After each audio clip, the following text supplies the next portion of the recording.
From Hollywood, California, the makers of Old Gold cigarettes present the Comedy Theater. The only radio program that brings you every week the greatest stars in the greatest comedies.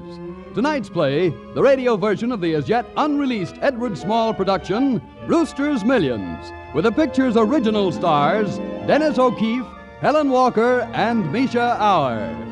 And here is the director of the Old Gold Comedy Theater, Mr. Harold Lloyd.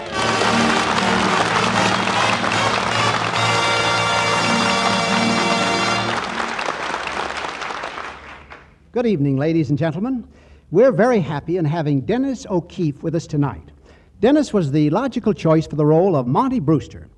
You see, Brewster had to be a handsome brute with a marvelous physique, suave, extremely intelligent, and 6 feet 2 inches tall. And here he is, Dennis O'Keefe.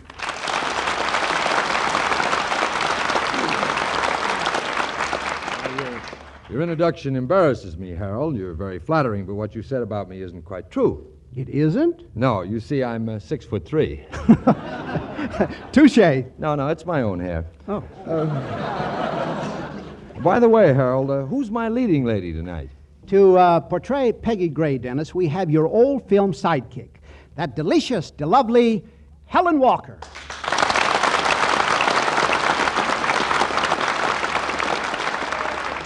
Helen, you know, I saw you in the picture, The Man on Half Moon Street. Imagine you in love with a man 92 years old. Well, it's easy when the man is Nils Astor. By the way, Harold, who's playing Mickey Mikhailovich in tonight's play? Here he is, Helen. I'm very happy to introduce that soulful, bowlful of borscht, the melancholy Russian, Misha Auer.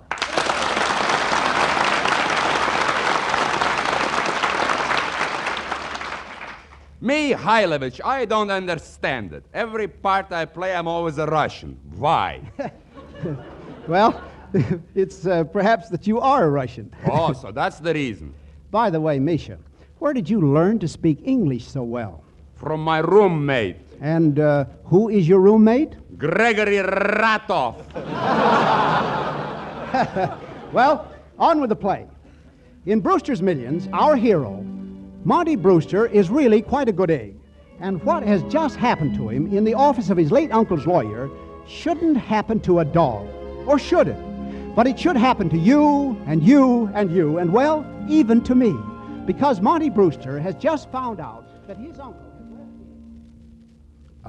him. I've inherited $8 million? That's right, Mr. Brewster. You did say $8 million. Yes, I did. Yes, well, I was a little worried there for a minute. I thought you said $7 million. No, my boy, it's $8 million. Net, after all taxes and deductions. Your uncle was a very wealthy man. He had the knack of making money. Went to Bolivia and struck tin. $8 million. Brother, that ain't tin. Eh? Why, when I walked in here a minute ago, you could have bought and sold me for a plug nickel and a used yo-yo. Now I can walk out of here, buy a small sirloin steak for cash, and still have a few million left. Well, not exactly, Mr. Brewster. You see, the old fool, your uncle, rather, made a few negative conditions. Negative? Oh, Mr. Jones, don't you know you must accentuate the positive and never mess with Mr. In-Between? What are the conditions? Well, right now, all you get of the legacy is $1 million. Well, really, a man in my position doesn't bother about petty little things like that. Why, so I only $1 million. You heard me. The other $7 million remain in trust for 60 days. Then at noon on the 60th day, if you can prove you've spent every penny of the $1 million, and if you haven't a nickel or an asset to your name, I'm empowered to turn the balance over to you. Ah, that's a cinch. I'll do it in 60 seconds. I'm going to give that $1 million to charity. Oh, yes? Well, the will covers that, too. Not more than 5% can be given away, and here's one more proviso. No matrimonial entanglements. No matrimony? Oh, but now, wait a minute. He can't do that. Oh, that's right. He didn't know. But I'm getting married Friday. No, not this Friday, you're not. You'll have to postpone your wedding. You see, if you were married, there'd be 2 of you to do the spending. And if I don't postpone the wedding? Oh, well, in that case, my friend, the money goes to the Pismo Beach Society for Homeless Cats.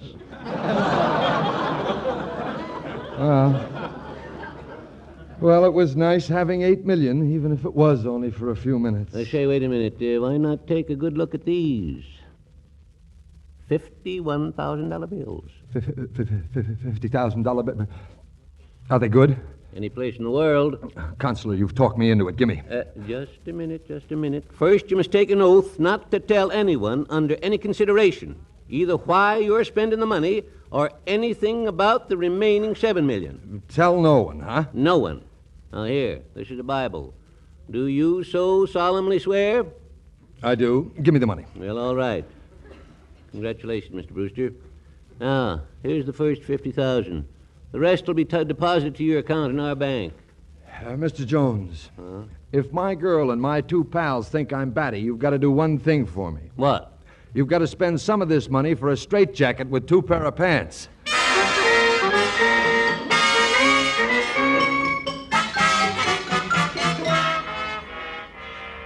Hey, where you been? We're looking all over. Please. Now, wait a minute. If you'll only give me a chance, I'll explain everything. There.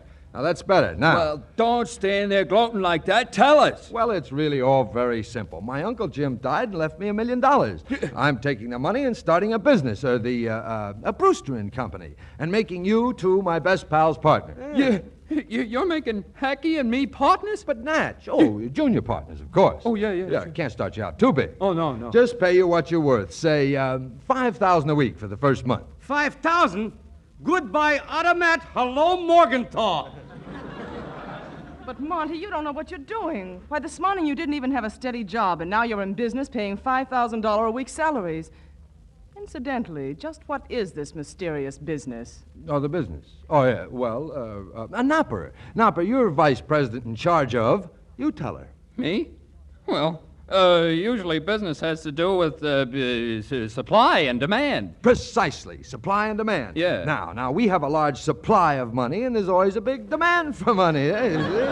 Simple, isn't it? Yeah. And now, if you two boys will go back to our boarding house and pack up all our things, I've leased the penthouse at the Weldon Towers for us. Weldon Towers? Why, that's the most expensive apartment house in New York. Nonsense. I got a great bargain. They let me have the place for $17,000 a month. 17,000 G's? So long, Morgenthau. Hello, Automat. Oh, honest, Monty, that's ridiculous. I understand how you feel, a first flush of wealth and all that, but Oh, dear boy, I must make a good impression if I'm to be a success. As a matter of fact, that's why I rented the top 2 floors of the Gotham building for our offices. You rented 2 floors for offices and you haven't even started in business yet? That's all, brother. I'm going to take 2 aspirins with a bourbon chaser.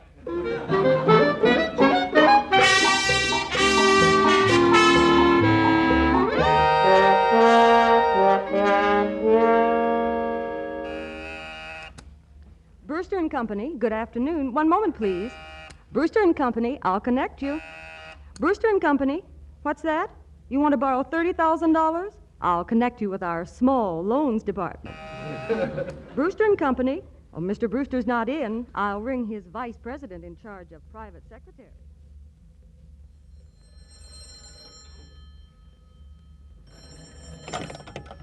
Hello, Miss Gray speaking. $23,000 for suitcases? Well, there must be some... Oh, I see. Mr. Brewster ordered them personally. Very well, just send the bill and mark it to my attention.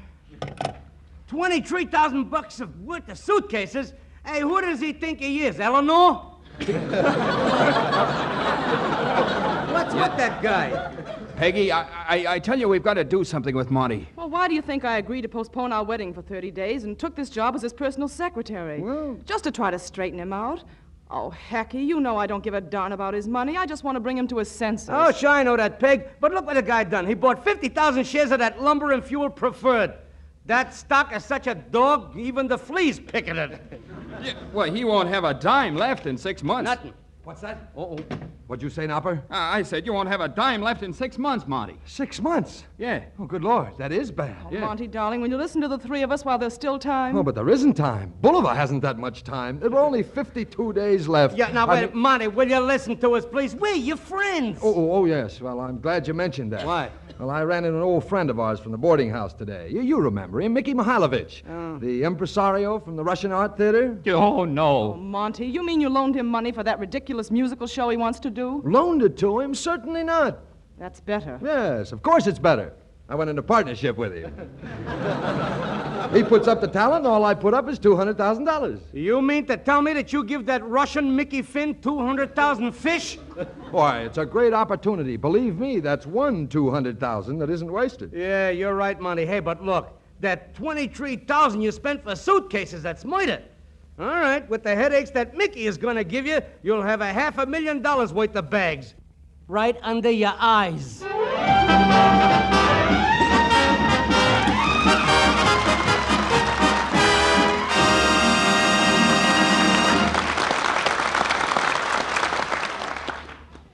Well, I'm going around in a bit of a circle with all these millions being bandied about, and I will admit that it is a very perplexing problem that Monty Brewster has.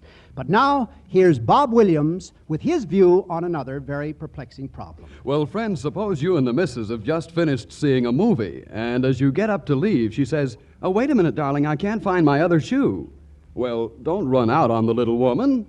Say to yourself, "Why be irritated? Light an Old Gold." yes, indeed, smokers. You step into lots of comfort and pleasure when you light a fine cigarette, especially today. But listen, you get no pleasure if your cigarette is hot, harsh, and dry. And so, To help prevent cigarette dryness, Old Golds are conditioned with a special moisture-protecting agent we call apple honey, made from the juice of fresh apples. and in addition, Old Gold's unique blend of many great tobaccos is enriched with rare imported Latakia tobacco for delightful extra flavor. Extra flavor, plus extra protection against cigarette dryness. That's Old Gold, and soon as you can, try a pack. And look, even if your wife couldn't find her shoe at all, why be irritated? Light an Old Gold.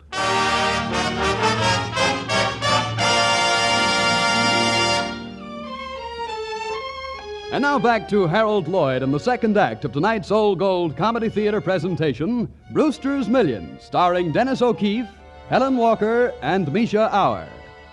All right, Mr. Lloyd.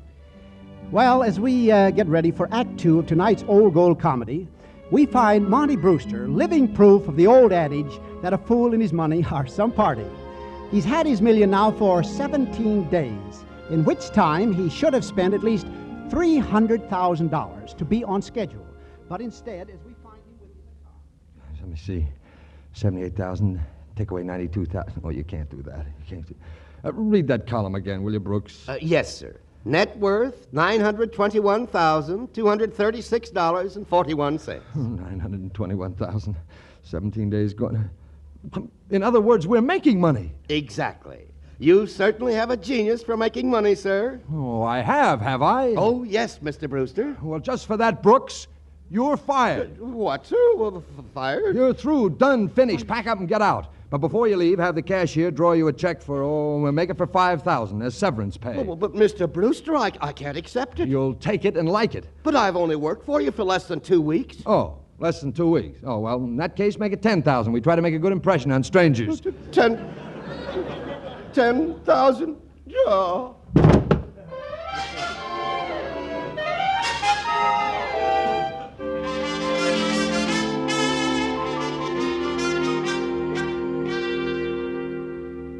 Oh, Monty, you know I love you, but so help me, this money has changed you.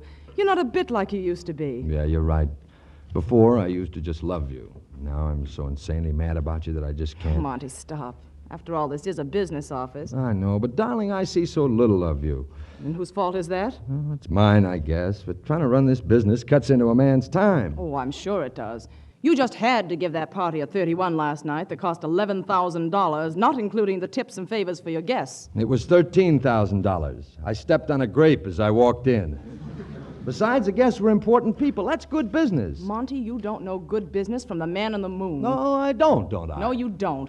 Why, it's all over town that O'Connor and Ginsburg stuck you with that 50,000 shares of Lumber and Fuel Preferred. It's dropped 7 points since you bought it. Oh, darling, why don't you sell it out now? Take your loss and save something out of the wreck. Are you serious, Peggy? It's dropped 7 points? Maybe more since this morning. Oh, great, fine. Yes, Mr. Brewster? Get me O'Connor with O'Connor's and Ginsburg, just as fast as you can. Yes, Mr. Brewster. Oh, Monty, now you're being smart. Oh, you can say that again. Hello, Brewster. Oh, it's you, O'Connor. Who else?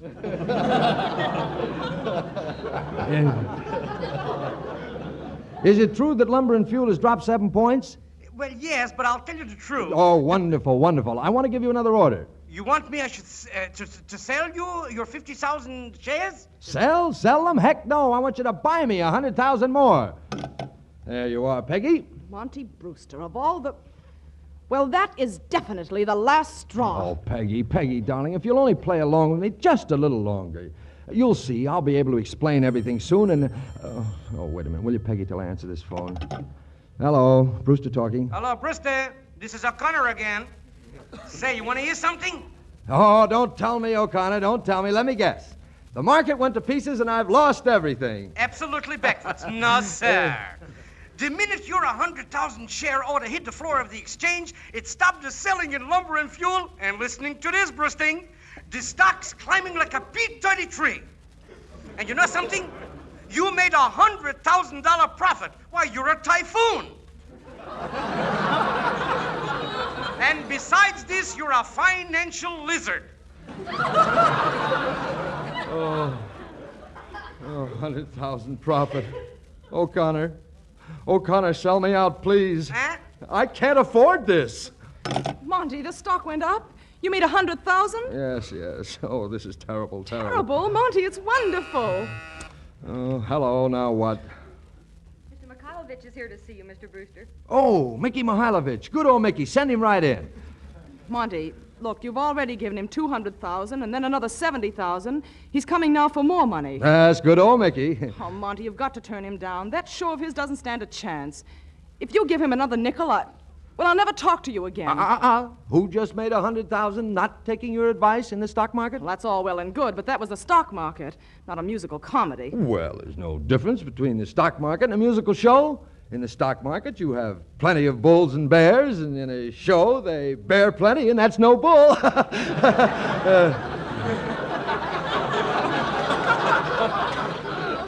Monty, Tavarish. It is Mickey Mihailovich, formerly of the Minsk and Pinsk Little Art Theater. Now the genius of Broadway. You're not kidding when you call it Little Art Theater. Your show has about as little art as anything that's hit the country since Snoods. Miss Gray, my little blintz. I have troubles enough. Troubles, Mickey? What happened in Philadelphia? Didn't the show go over? Over their heads, maybe. What do they know about art in Philadelphia? So, unfortunately, we had to close the show. You closed the show?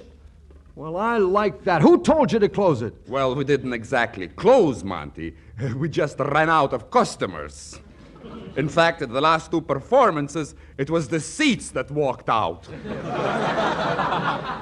Out of 270,000, doesn't Mr. Brewster have anything left? Certainly, the best part of the show is still left. Well, that's better. What part is that? Me in person.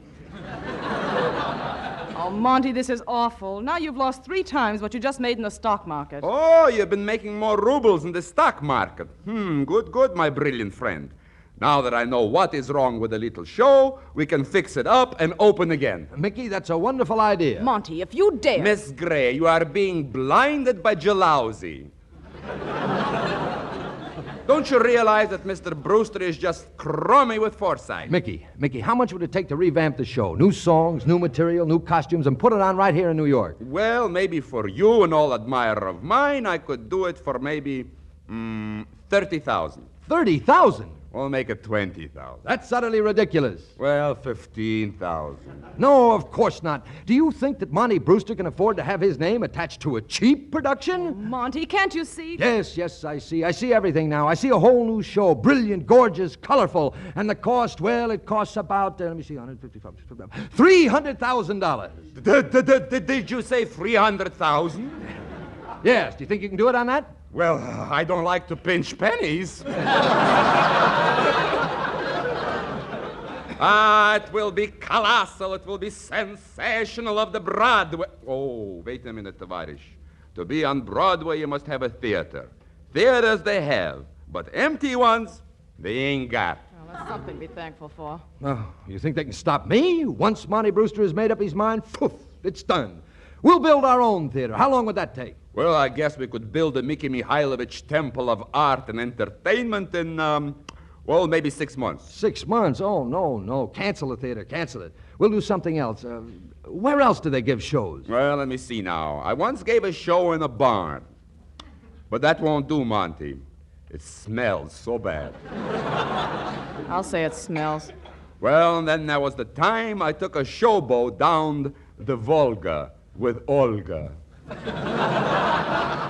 Showboat, that's it. How much would a showboat cost? Oh, maybe we could get one showboat for $5,000 a month. Oh, too cheap. No class at all. Now, wait a minute. I've got to get an idea. I've got it. I know what we'll do. We'll rent a steamship, a luxury liner, something for around, say, $20,000 a week. Then we'll cruise down the coast, stopping at every port between here and Trinidad. Oh, Monty, you're out of your mind. Please, can't we talk about this? Don't listen to her, boss. You have the greatest idea that hit show business in 600 years. Yes, I know that. And something else, Mickey. Yes, Tovarish. We can't expect the cast to leave their homes just on regular salary. Now, for the tour, all expenses are paid and everybody gets time and a half. And I get double. And my laundry, too. Yes, and if it doesn't cost me triple, $17,000 a day, I'm going to be the only ex-millionaire in New York buried in Potter's Field.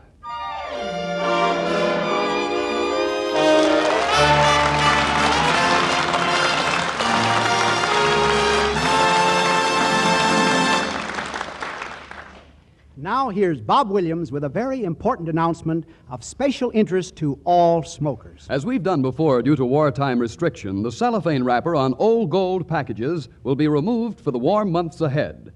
Cellophane is most effective during the winter months when artificial indoor heat tends to dry out tobacco. But during this summer, and for the first time since the beginning of the war, Old Golds will again have the special protection of aluminum foil, which was released in limited quantity for packaging. So, Old Gold's unique blend of many tobaccos, including its touch of rare imported Latakia tobacco, will still be doubly protected. Protected by aluminum foil and protected by apple honey, which helps guard Old Golds against cigarette dryness.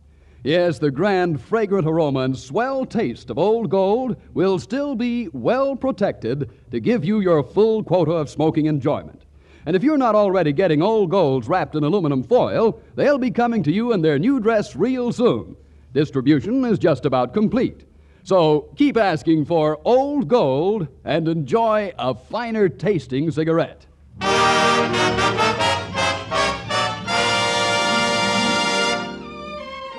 And now back to Harold Lloyd and Act 3 of tonight's Old Gold Comedy Theater presentation, Brewster's Millions, starring Dennis O'Keefe, Helen Walker, and Misha Auer. All right, Mr. Lloyd. Well, with Monty Brewster, Mickey Mikhailovich, and 400 people in the cast, all aboard the steamship Luxuria, Monty is finally finding out that if a young man really puts his head to it, he can spend some of his uncle's hard-earned money. Of course, the fly in the ointment is Peggy. Peggy, like any right-minded girl, has washed her hands of Monty, and the hands she washed no longer wear Monty's engagement ring. Now, in Monty's luxurious stateroom, Mickey is trying his best to console him and not having very much... But, Monty, if she loves you, she'll wait. Oh, sure.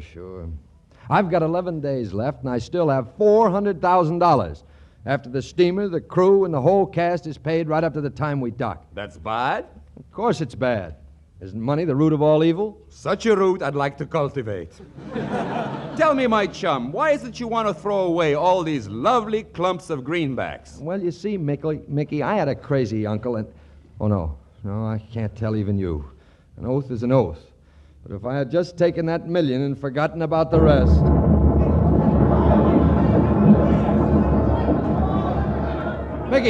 Mickey, what was that? It feels like we hit something. Monty, quick, out of this door. The whole boat is leaning to one side. Captain, what's happened? We've run onto an uncharted shoal, Mr. Brewster. We've ripped off our propellers and rudder. Lost our propellers and rudders? Yeah. Oh, good heavens. Then we won't be back to New York in time to meet the lawyer.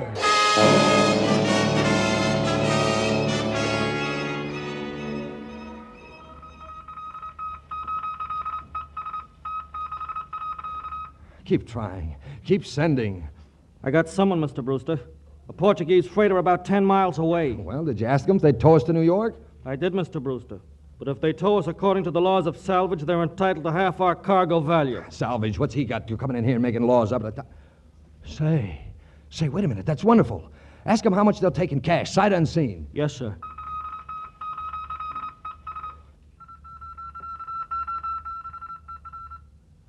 They say $300,000, sir. Ridiculous. Tell them they've got to accept... Oh, wait a minute. Let me see what I've got left. Got $100,000 in cash, $309,355, and $1,000.24. Tell them that they've got to accept $410,355.24. Yes, sir. I guess I drive a hard bargain.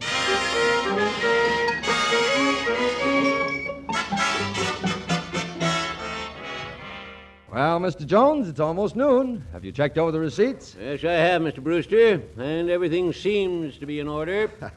Monty, what is all this? Why did you bring me here? Who is Mr. Jones, and why are you grinning when you've lost every penny of your million? Patience, darling. You shall see. Well, Mr. Jones? Well, according to the terms of your uncle's will... Excuse me, Consular. Honey, would you answer the door, please? Certainly, Monty, but I wish somebody would explain something to me. Hey, Peggy! Peggy, is Money here? Yes, sir, he's in the living room. Oh, boy, what did I tell him? Hey, Money, hey, I got great news for you, kid. Hacky, I wish you'd wait until Mr. Jones and I... No, I can't wait. Look what I got. I just sold the costumes and the scenery from that silly show, and I got you back $40,000. Oh, you did? Dude! $40,000? Hacky, I could kill you. Don't hit me now. Well, now, in that case, Mr. Brewster, you still have $40,000 left. And I guess I'd better be on my way to the Society for Homeless Cats. No, wait a minute. I can't wait a minute. There are only 21 seconds left until noon. Yes, but they're mine. I still have those seconds left. You can't spend $40,000 that fast. Well, I can try, Mr. Jones. I certainly can try. Oh, wait a minute. You are the executive of the estate. Yes. And you're entitled to a fee. Yes. And no one has paid you yet. No. And how much would the fee be? 1/2%. And how much is 1/2% of $8 million? $8 million? Quiet, darling. 1/2% would be $40,000. There you are, Jonesy. $40,000 in fees, and I'm as clean as a whistle. And there's the whistle. It's high noon. Monty, will you explain something about something to me? Oh, I'm going to explain something about everything to you, darling, if it takes the rest of my life. And all of my $7 million.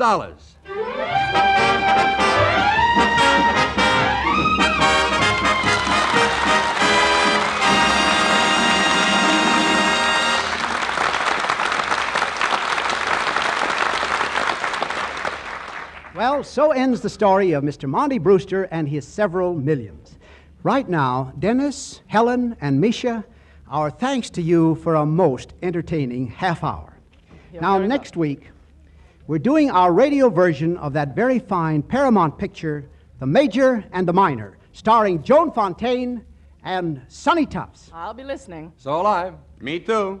Good night, folks. Until next Sunday. See you then.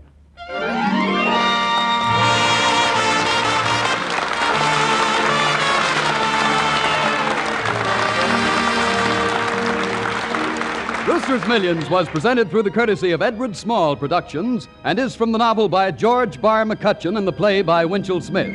It may soon be seen at your neighborhood theater. Dennis O'Keefe can soon be seen in the Paramount picture, The Affairs of Susan. Helen Walker is currently working in the Paramount picture, People Are Funny.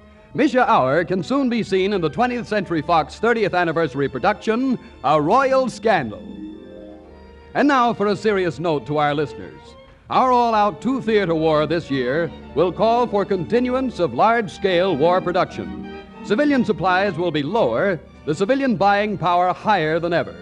Therefore, we at home must do our part to hold prices down. So buy only what you really need when you buy, pay no more than ceiling prices, and pay your ration points in full. And save. Buy all the war bonds you can afford to help pay for the war and ensure your own future. Keep up your insurance. And now, until next Sunday evening, don't let little annoyances get you down. Why be irritated? Light an Old Gold. Its tobaccos are conditioned with apple honey to help guard against cigarette dryness and to give you more smoking pleasure. This is Bob Williams saying good night for Old Gold.